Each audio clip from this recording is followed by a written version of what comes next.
और कितने दिन बर्दाश्त करेंगे पटेल जी? अरे आवाज उठाने वाले का गांव फूंक देते हैं रजाकार, और हम यहाँ बेबसों की तरफ बैठकर मैं खुद गया था वहां।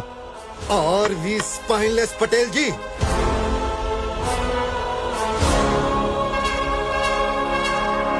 ये झंडा अगर किसी ने भी लहराया तो उसे वहीं खत्म कर दो, ऐसा निजाम शासन ने हुक्म जारी किया है। चाहे अगर हमारी जान भी चली जाए, हर हाल में भारत का झंडा लहराएंगे।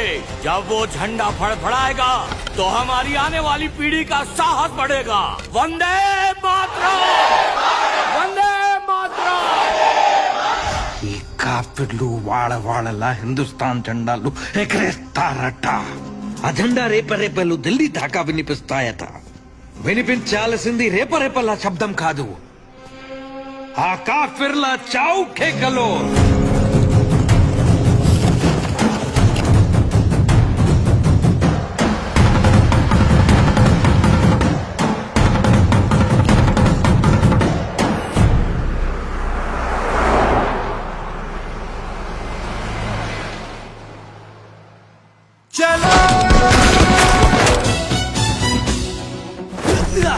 वंदे मातरम।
घाव जब यहां हो तो शरीर के लिए नासूर बन जाता है।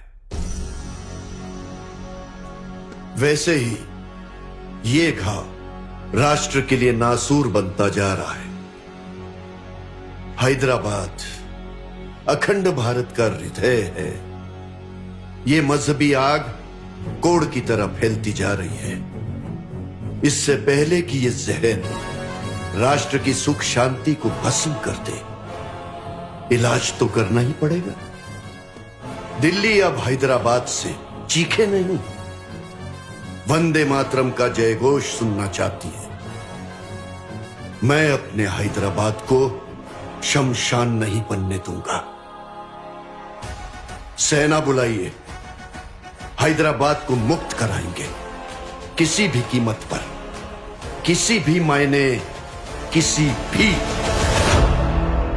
निजाम के शासन में अराजकता चरम पर है, कानून व्यवस्था भी ध्वस्त है। रजाकारों पर कोई प्रतिबंध नहीं है और वो हिंदुओं को मार रहे हैं। स्टैंड स्टिल बिल भी निजाम ने बार बार तोड़ा है और इसका पर्याप्त सबूत भारत सरकार के पास है। इसलिए हमने तय किया है कि हम पुलिस कार्रवाई करेंगे। वो एक स्वतंत्र रियासत है जो कि 224 साल पुरानी राजशाही है। आप उस पर अचानक हमला करने के बारे में कैसे सोच सकते हैं? और फिर बिना मुझे विश्वास में लिए काउंसिल की परमिशन के बिना पार्लियामेंट में यह सवाल कैसे उठा सकते हैं? सरदार जी,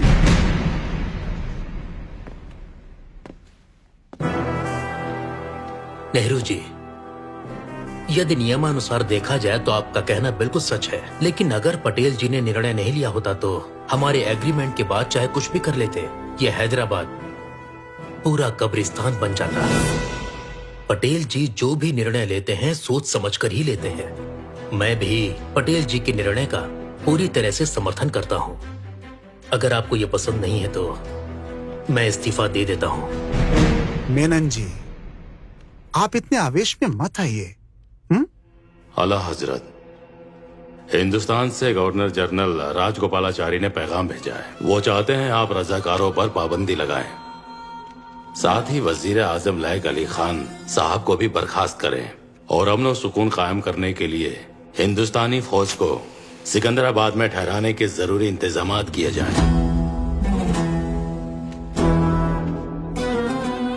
हिंदुस्तान हमें जंग की धमकी दे रहा है। हिंदुस्तान इतना बहादुर होता तो फौज के साथ आता, इस तरह की बतौलेबाजी के साथ नहीं।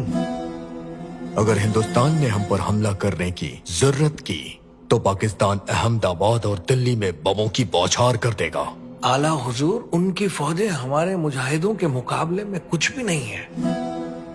वो सिर्फ तनख्वाह के लिए काम करते हैं, लेकिन हमारी फौज जिहाद के लिए लड़ती है। आप भरोसा कीजिए हम पर। हम इस्लाम के इतिहास में आपके इस परचम को झुकने नहीं देंगे। अगर खुदा ने चाहा तो दुनिया के इस नक्शे में पाकिस्तान का नाम अव्वल होगा और उसके बाद तुर्किस्तान चमकता हुआ दिखेगा।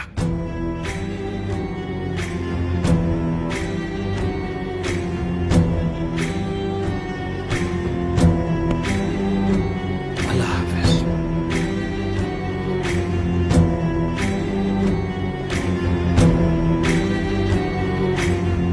सर, खबर मिली है कि नेहरू जी विदेश दौरे पर जा रहे हैं। हैदराबाद के मामले में कोई गलत कदम ना उठाएं। वो ऐसी हिदायत देकर गए हैं सर।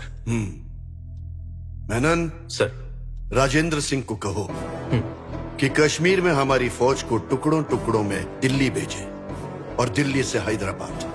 हमारी सेना छोटी है लेकिन हमारा संकल्प नहीं। हमें हैदराबाद को बचाना है और कश्मीर पर भी ध्यान रखना है। अल्लाह हजरत, कम से कम जंग में होने वाले अपनों के नुकसानों के बारे में सोचना चाहिए।